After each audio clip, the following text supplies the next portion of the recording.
Hello and welcome. This is Walkie Talkie number 9.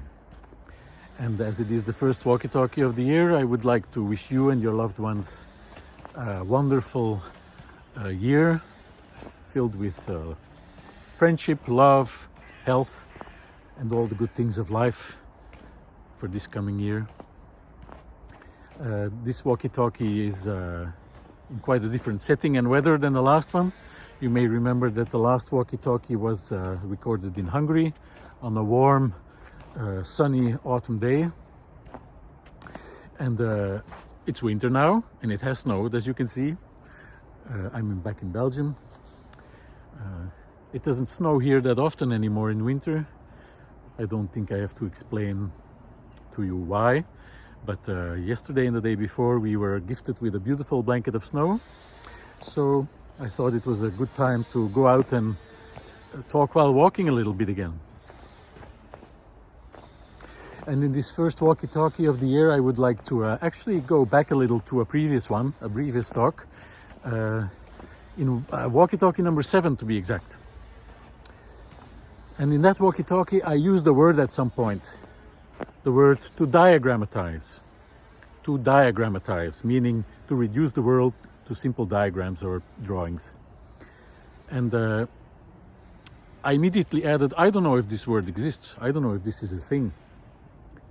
And so when I came home, I looked it up, and lo and behold, the word to diagrammatize does exist. And the internet has a way of feeding you little bits of information you didn't even ask for, like the fact that the word to diagrammatize is used 0.01 times per million. That is on the internet, of course. That's the only place where they can measure such a thing. So it's not used very often. But the more interesting fact was that the word to diagrammatize was used for the first time, as far as we know, by none other than William James. And that fact made me kind of leap in the air a little bit. Because William James is a fascinating figure, and I keep running into him all the time in my research, in my reading. And so the fact that he used that word for the first time really made me kind of leap in the air a little bit, because I saw that as a little synchronicity or meaningful coincidence. You may say, well, meaningful coincidence, that's a contradiction in terms. How can a coincidence be meaningful? Well, I think I'll get into that only in a future walkie-talkie. But in any case, I saw it as a little synchronicity, and it made me happy because, as I said, I'm running into William James more and more often, and he's an incredibly fascinating figure. And probably too much is to be said about him to handle in one walkie-talkie, but I will start and see where we end up. William James was a philosopher, considered one of the greatest philosophers of the 19th century. He taught philosophy at Harvard for most of his life. He was the brother of Henry James, the famous author, who is considered one of the greatest writers of the 19th century. So, talented family, that one. His godfather was Ralph Waldo Emerson, if I remember correctly. So, lots of interesting folks there. His father was a theologian, which will turn out to be interesting as well. And William James originally wanted to become a painter, which makes him even more interesting to me. His first passion was painting, of all things. But his father thought that that was a bad idea, like so many fathers do, and told him to get a real profession. So William James listened and became a doctor. But his heart wasn't really into it. Nevertheless, he got far. He taught physiology and anatomy in Harvard for most of his life. But he never practiced as a doctor. He got into the field of psychology eventually, a field that he kind of almost single-handedly installed in the United States. He was considered the father of American psychology. He used to joke about that and say that the first lecture in psychology he ever heard was the one he himself gave. And he's also considered one of the greatest psychologists of the 19th century. And he taught psychology as well in Harvard. So, as you can see, William James was an interesting fellow and very talented in many domains. And he said a lot of interesting things. I quoted him a number of times in my blog posts actually already. One of my favorite quotes of his is, "Act as if what you do matters, because it does." And I like that. And I think we need to be reminded of that on a daily basis, because it's so easy to become discouraged in this world, feel overwhelmed by everything that's happening, and to feel that we're all powerless and just incapable of making a difference. And so I think it's important to remind ourselves every day that every one of us can make a difference, and does make a difference actually. Something that many great ecological thinkers have been repeating over and over, like Jane Goodall or Joanna Macy. I think our lack of belief in our own agency is one of our main problems today. But back to William James. What makes William James the most interesting to me, and that's probably why I keep running into him, I think, is that as a philosopher and as a psychologist, he was interested also in metaphysics, religion, mysticism. And he was a proponent of a very interesting and controversial idea, namely the filter theory. And the filter theory is the idea that our consciousness, our mind, is not produced by our brain. Let me repeat that. The filter theory states that our mind is not produced by the brain.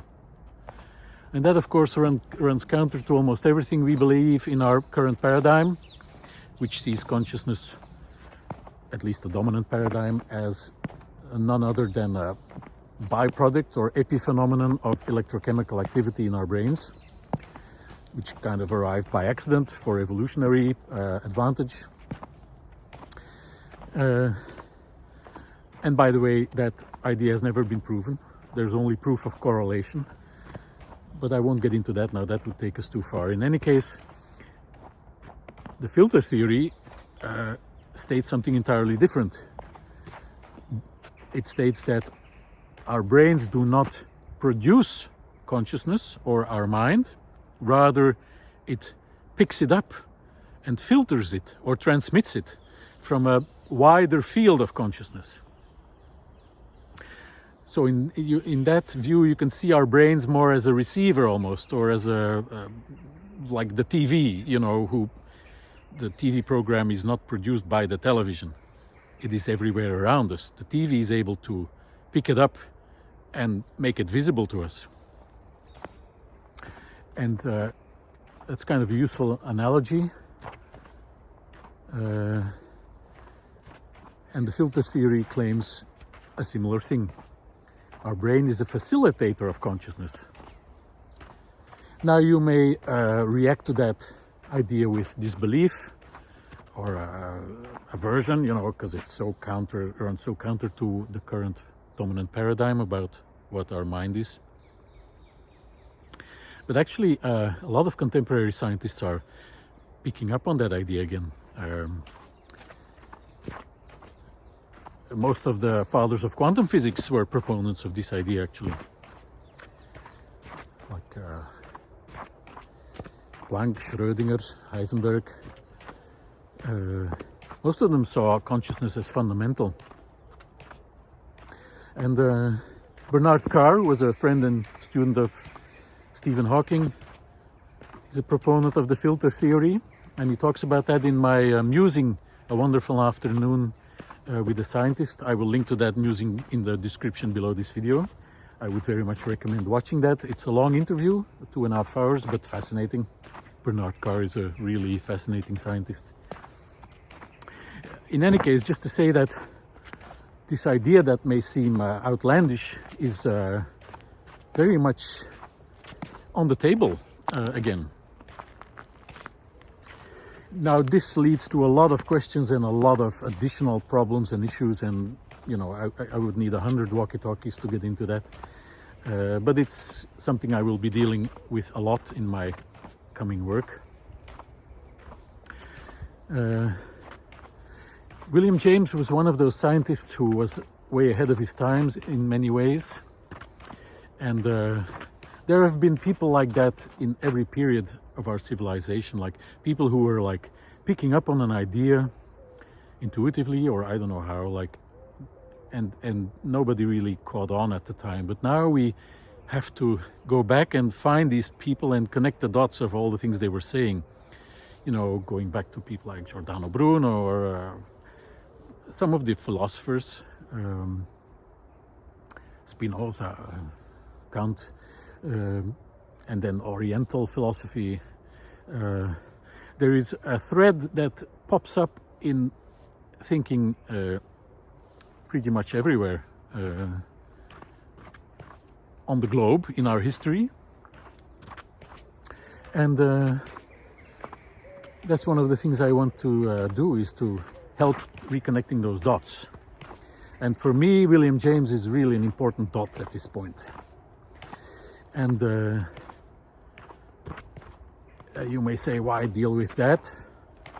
Well, as I said, I've come to the conclusion that most of the problems we cause on the planet are caused by what we believe about the planet and about ourselves. And I think we will not be able to solve anything if we do not change our core beliefs about what this planet is and what we are. I think a lot of ecological activism operates from the same beliefs as the ones that got us into trouble in the first place. And I think without changing those core beliefs, we're not going to get very far. And the caption in the logo of a Biosphere project is consciousness and the living planet for a reason. Because I think consciousness will be a key concept in redefining what the world is and what we are. And as I said, a lot of people are working on this, and I would like to help synthesize that information and help spread it. And also we need to see the planet as something that is alive, the living planet, not just a dead rock that accidentally got covered with organic stuff and life and minerals for us to use, you know. That it is an organism that is alive and that maybe has a kind of consciousness of its own. And I think we need to reconnect with that view, which was the dominant view for pretty much all of our existence, except for the past couple of 100 years, 200-300 years. Humans have always believed that Earth is alive, that trees are alive, or even rocks, and that everything is sacred, because aliveness and sacredness are closely linked, I think. As the great Thomas Berry used to say, we will not save what we do not see as sacred. And I think that is true. And yeah, William James. So that's why I was so happy to see that he was the first to use the word to diagrammatize. As I said, a little synchronicity. And I will get into the concept of synchronicity maybe in the next walkie-talkie, because that has a lot of interesting things to say about. In any case, I thank you for walking with me on this walkie-talkie in this beautiful park, in this beautiful snow. And I will see you on the next walkie-talkie. Please remember, if you like the walkie-talkies and if you like my work, to hit the like and subscribe buttons. That really helps, apparently, to increase the audience, which I want to do, of course. And yeah, spread the word. That's a way to help. So thank you in advance, and see you next time. Thank you. Namaste.